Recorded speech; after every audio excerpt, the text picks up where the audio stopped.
Hi అండి, welcome to శుభమస్తు. ఇవి చూసారా, ఇవి వంట పాత్రలు అన్నమాట. నేను టూర్కి వెళ్ళాను కదా, అక్కడ కొన్ని పాత్రలు దొరికినాయి, మట్టి పాత్రలు. నాకు వంటలకి దీనికి ఉపయోగపడతాయని నేను కొన్ని అయితే తెచ్చుకున్నాను. చాలా భద్రంగా కవర్లు అయితే పెట్టొద్దని చెప్పాను వాళ్ళకి. పేపర్ తోటి ఎంత బాగా ప్యాక్ చేశారో చూసారా.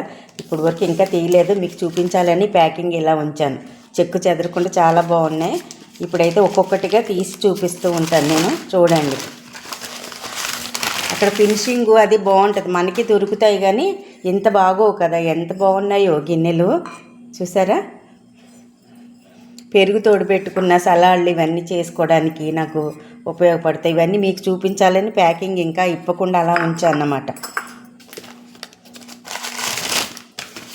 ఇదైతే ఎంత బాగుందో, ఇది బ్లాక్ది, నల్ల కుండలు అంటాం కదా, ఇందులో ఇంకా చాలావా, కానీ ఇంత ఫినిషింగు మనకు ఉండదన్నమాట. పింగాణిలాగే ఉంది చూడడానికి, చాలా బరువు ఉంది, మందంగా ఉంది, చాలా బాగుందండి ఇది మాత్రం.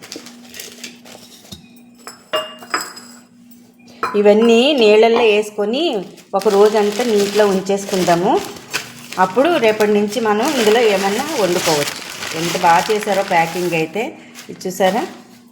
సద్దన్నానికి, కూరలకి ఎంత బాగుందో. రేట్లు కూడా అక్కడ చాలా తక్కువ, అక్కడ తయారు చేస్తున్నారు.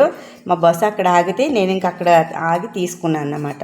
బస్సు అక్కడ ఆగింది, మాకు భోజనాల కోసం దొరికిందని తీసుకున్నా.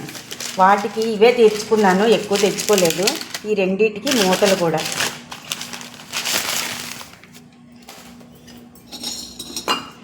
దీనికి ఇది మూత,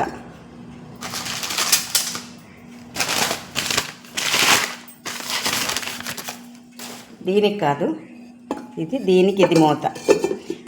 ఈ పైన కూడా వాటర్ వేసుకోవాలంట. ఇది బౌల్ లాగా, ప్లేట్ లాగా ఉందన్నమాట. దీనికి ఈ బ్లాక్ దానికి మూతలు రాలేదు, కాకపోతే దీనికి కూడా సెట్ అవుతుందిలే అని చెప్పి ఇది తీసుకున్నాను. ఇవండి, వీటినన్నిటిని కూడా మనం నీటిలో వేసేద్దాం. ఇప్పుడు ఇలాగా ఫుల్గా వాటర్ వేసేసి ఈ రోజంతా ఇలా ఉంచుకొని రేపటి నుంచి మనం ఉపయోగించుకుందాం. వంట చేసుకోవడానికి దీనికి ఉపయోగపడతాయి అన్నమాట. దీన్ని పక్కన పెట్టేసి దీన్ని క్లీనింగ్ ఎలా చేయాలన్నది చూపించేస్తాను మీకు. వంట అయిన తర్వాత ఎక్కువ జిడ్డు ఉంటుంది కదా, ఇది ఆల్రెడీ వాడేసాను నేను ఈ గిన్నెని. దీన్ని ఎలా క్లీన్ చేస్తానంటే, ఇదిగో కొంచెం సాల్ట్ వేసుకోవాలి. సాల్ట్ వేసుకొని కాస్త వేడి నీళ్ళు వేసుకోవాలి. జిడ్లు పోవాలంటే మనకి వేడి నీళ్ళు వేసుకోవాలి. అలాగే ఒక నిమ్మ చెక్క వేసుకొని బాగా రుద్దుకోవడమే, అంతే. అంతకీ పోలేదంటే కొంతసేపు అట్లా ఉంచేయడమే. మెత్తని పీస్ ఉంటుంది కదా మనకి, కొబ్బరి పీస్ లాంటిది, అలాంటి దాంతో కూడా మనం క్లీన్ చేసుకుంటే నీట్గా ఉంటుంది. మనం రేపొద్దు వంట చేసుకోవడానికి కూడా చాలా బాగుంటుంది. ఇదేనండి ఈరోజు వీడియో.